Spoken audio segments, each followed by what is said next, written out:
அடுத்த விடயமாக இந்த இன அழிப்பு அரசாங்கங்களோடு சந்திரிகா அரசாங்கத்தோடும் மஹிந்த ராஜபக்ச அரசாங்கத்தோடும் அதற்கு முந்தைய அரசாங்கங்களோடும் பின்னர் கோட்டாபய அரசாங்கத்தோடும் நீண்ட காலமாக செயல்பட்டு வந்த அந்த அரசாங்கத்தினுடைய துணை இராணுவ குழுவாக செயல்பட்ட இபிடிபி அமைப்பினுடைய தலைவர் முன்னாள் இபிடிபி துணை இராணுவ குழுவாக செயல்பட்ட இபிடிபியினுடைய தலைவர் டக்ளஸ் தேவானந்தா அவர்கள் இந்த யுத்தம் முடிந்து 16 ஆண்டுகளுக்கு பிற்பாடு இப்பொழுது இருக்கக்கூடிய என்பிபி அரசாங்கத்தினால் கைது செய்யப்பட்டிருப்பதாக நேற்றைய தினம் ஒரு செய்தியை நாங்கள் பார்த்திருக்கின்றோம். போதை உலகத்தினுடைய மன்னனாக இருக்கக்கூடிய மகந்துர மதுஸ் என்பவருக்கு ஒரு கைத்துப்பாக்கி ஒன்றை வழங்கியதான ஒரு குற்றச்சாட்டிலே வந்து அவர் கைது செய்யப்பட்டிருக்கின்றார். இந்த கைது இந்த சம்பவமானது இந்த கைதின் மூலம் வெளிப்பட்டிருக்கிற சம்பவமானது பல்வேறுபட்ட கேள்விகளை எழுப்புகின்றது. டக்ளஸ் தேவானந்தாவினுடைய ஆயுதம் எப்படி மகந்துர மதுசிடம் சென்றது? இதை டக்ளஸ் தேவானந்தா அவரிடம் கொடுத்தாரா? அப்படி என்று சொல்லி சொன்னால் அந்த போதைப்பொருள் கும்பலை வழிநடத்துகின்ற ஒரு தலைவராக டக்ளஸ் தேவானந்தா செயல்பட்டாரா என்கின்ற ஒரு பாரிய கேள்வி மக்கள் மத்தியிலே எழுந்திருக்கின்றது. அதிலும் குறிப்பாக இவர் அந்த கும்பலை வழிநடத்தினாரா? அவ்வாறு வழிநடத்தி அவருடைய கும்பலிலே சிறப்பாக செயல்பட்ட ஒருவருக்கு கைத்துப்பாக்கியை பரிசாக கையளித்தாரா என்கின்ற சந்தேகங்கள் கூட மக்கள் மத்தியிலே எழுந்திருக்கிறது. இவ்வாறான ஒரு குற்றச்சாட்டை இவர் என்று சந்தித்திருக்கிற ஒரு நிலையிலே நான் ஒரு விடயத்தை சுட்டிக்காட்ட விரும்புகிறேன். டக்ளஸ் தேவானந்தா தமிழர்களை பொறுத்தவரையிலே ஒரு தேச விரோதி. அவர் பல சந்தர்ப்பங்களிலே அவர் சொல்லியிருக்கிறார், தான் பல ஆயுத பயிற்சி பெற்ற பொழுது, நான் நினைக்கிறேன் இந்த பாலஸ்தீனத்திலோ லெபனானில் அவர் அந்த பயிற்சியை பெற்று வெளியேறுகின்ற சந்தர்ப்பத்திலேயே தனக்கு தெரியுமாம் இந்த தமிழீழம் என்கின்ற அந்த போராட்டம் ஒரு பொழுதும் சாத்தியப்படாது என்று சொல்லி. அப்போ நான் ஒரு தடவை அவரிடம் நேரடியாகவே சக்தி டிவியிலே நடைபெற்ற ஒரு நேர்காணலின் பொழுது கேட்டிருந்தேன், ஆயுத பயிற்சி முடிந்து வெளியேறுகின்ற பொழுதே தமிழீழம் என்பது சாத்தியமில்லை என்பது உங்களுக்கு தெரியும் என்று சொல்லி உறுதியாக நீங்கள் சொல்கிறீர்கள் என்று சொன்னால், அதற்கு பிற்பாடு உங்களுடைய கையிலே ஆயுதங்களை நீங்கள் வைத்திருந்திருக்கிறீர்கள்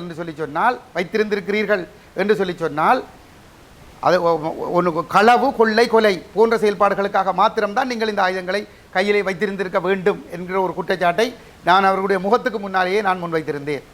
அவர் விடுதலைக்காக என்று ஆயுதம் ஏந்தி அவர் இந்த இனத்துக்கு எதிராகவே தன்னுடைய ஆயுதத்தை திருப்பி இந்த இனத்தை ஒடுக்கிய சிங்கள பௌத்த பேரினவாதனுடைய கைக்கூலியாக மாறி ஒரு 30 ஆண்டுகள் அந்த இராணுவத்தினுடைய கைக்கூலியாக அவருடைய அமைப்பு செயல்பட்டு அந்த விடுதலை போராட்டம் நடைபெற்ற காலம் முழுவதிலும் அந்த விடுதலை போராட்டத்தை காட்டி கொடுத்து பலவீனப்படுத்தி அந்த போராட்டத்தை அழிப்பதற்கும் அந்த போராட்டத்தை பயங்கரவாதமாக சித்தரித்து சர்வதேச உதவிகளை பெற்று அந்த போராட்டத்தை அழித்தொழிப்பதற்கு துணை நின்றது மட்டுமல்லாமல் அப்பாவி தமிழ் மக்களை ஒரு பயங்கரவாத முத்திரை குத்தி மிக கொடூரமாக பல்லாயிரக்கணக்கான இளைஞர்கள் யுவதிகள் கைது செய்யப்பட்டு சித்திரவதை செய்யப்பட்டு பாலியல் வல்லுறவுக்குள்ளாக்கப்படுகின்ற செயல்பாடுகளுக்கு முழுமையாக துணை நின்று லட்சக்கணக்கான மக்கள் கொண்டொழிக்கப்படுவதற்கு அவர் முழுமையாக துணை நின்றது மட்டும்தான் அவர் செய்திருக்கக்கூடிய காரியம். அவர் ஒரு சந்தர்ப்பத்திலே ஒரு சில வருடங்களுக்குள் சொல்லியிருந்தார் நாடாளுமன்றத்திலே, எங்களுடைய தேசிய தலைவர் பிரபாகருடைய பெயரை குறிப்பிட்டு அவர் ஒரு போதைப்பொருள் வர்த்தகத்தில் ஈடுபட்டவர் என்று சொல்லி ஆனால் இந்த தலைவருக்கு எதிராக யுத்தம் செய்த ஸ்ரீலங்கா படைகளினுடைய தளபதிகளே போர் முடிந்த பிற்பாடு அவரிடமிருந்து தேசிய தலைவருடைய அந்த கட்டுப்பாட்டில் இருந்து கைப்பற்றப்பட்ட கிட்டத்தட்ட சுமார் 10,000 வரையான புகைப்படங்களை பரிசீலித்து பல லட்சக்கணக்கான ஆவணங்களை பரிசீலித்து எந்த ஒரு இடத்திலும் அந்த போதைப்பொருள் சம்பந்தமான அல்லது குடிவகைகள் சம்பந்தப்பட்ட எந்த ஒரு ஆவணம் கூட கைப்பற்றப்பட்டிருக்கவில்லை என்று சொல்லி அவர் போதைப்பொருள் வர்த்தகத்தில் ஈடுபட்டதான எந்த ஒரு ஆவணங்களையும் அந்த போரில் ஈடுபட்டிருந்த அந்த சிங்கள தளபதிகள் எங்குமே அவ்வாறான ஒரு குற்றச்சாட்டை முன்வைத்திருக்கவில்லை.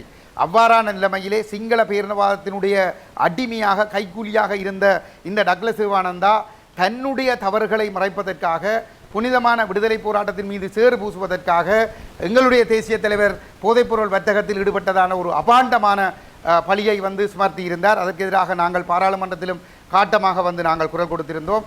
ஆனால் இன்று அந்த கர்மா என்று சொல்லுவார்கள் அவர் யாருடைய கால் செருப்பாக இருந்து அடிமையாக இருந்து கைக்கூலியாக இருந்து அவர்கள் போட்ட எலும்பு துண்டுக்காக இந்த இனத்தையும் போராட்டத்தையும் காட்டி கொடுத்தாரோ அதே தரப்புகள் இன்று அவரை கைது செய்கின்ற ஒரு சூழல் ஒன்று உருவாகி இருக்கின்றது. அது கூட தங்களுடைய சிங்கள தலைமைகள் மீது கை வைக்க முடியாத நிலைமையிலே பிள்ளையான் டக்ளஸ் போன்ற இந்த எடுபிடிகளைத்தான் அவர்கள் கைது செய்து தாங்கள் பெரிய ஒரு வீரர்கள் போன்று காட்டுகின்ற ஒரு செயல்பாட்டை செய்திருக்கின்றார்கள். அதுவும் இந்த டக்ளஸ் சிவானந்தாவுக்கு எதிராக மனித உரிமைகள் ஆணைக்குழுவிலும் ஜனாதிபதி ஆணைக்குழுவிலும் மற்றும் ஐநா மனித உரிமைகள் பேரவையிலும் இந்த டக்ளஸுக்கு எதிராகவும் இபிடிபிக்கு எதிராகவும் ஆட்கடத்தல் தொடர்பான பல்வேறுபட்ட முறைப்பாடுகள் இருக்கின்றன.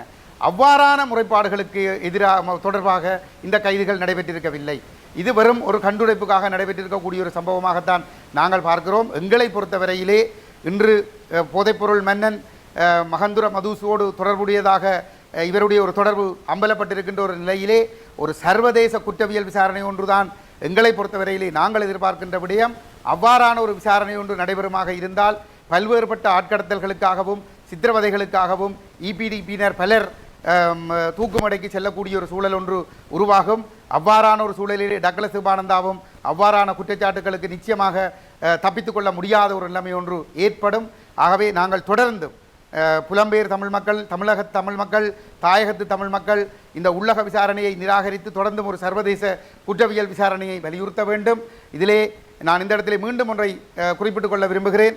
கடந்த 2012ஆம் ஆண்டு ஐக்கிய நாடுகள் மனித உரிமைகள் பேரவையிலே இலங்கை தொடர்பாக தீர்மானம் கொண்டுவரப்பட்டதிலிருந்து உள்ளக விசாரணை பொறிமுறையை நிராகரித்து ஒரு சர்வதேச குற்றவியல் விசாரணையை வலியுறுத்துகின்ற அரசியல் தலைவராக கஜேந்திரகுமார் பொன்னம்பலம் மாத்திரம்தான் இருந்து வந்திருக்கின்றார். குறிப்பாக ஐக்கிய நாடுகள் மனித உரிமைகள் பேரவைக்கு சென்று இந்த உள்ளக விசாரணையை நிராகரித்து ஒரு சர்வதேச குற்றவியல் விசாரணை நடத்தப்பட வேண்டும் என்ற நிலைப்பாட்டை வலியுறுத்திய ஒரு பதிவு செய்யப்பட்ட அரசியல் கட்சி ஒன்றினுடைய செயலாளர் அல்லது தலைவர் என்று சொல்லி சொன்னால் அது கஜேந்திரகுமார் பொன்னம்பலம் மாத்திரம்தான் என்பதனை நான் இந்த இடத்திலே பொறுப்போடு சொல்லிக்கொள்ள விரும்புகிறேன். ஆகவே டக்ளஸ் சிவானந்தா, இபிடிபி போன்ற துணை இராணுவ குழுக்களும் ஸ்ரீலங்கா இராணுவமும் தமிழர்களுக்கு எதிராக மேற்கொண்ட மனிதகுலத்துக்கு எதிரான குற்றங்கள், போர்க்குற்றங்கள், இன அழிப்பு குற்றங்களுக்கு எதிராக ஒரு சர்வதேச குற்றவியல் விசாரணை நடாத்தப்படுவதன் மூலமாக டக்ளஸ் சிவானந்தா போன்றவர்களின் இன்னும் பல விடயங்கள் இந்த உலகத்திற்கு வெளிவரும்.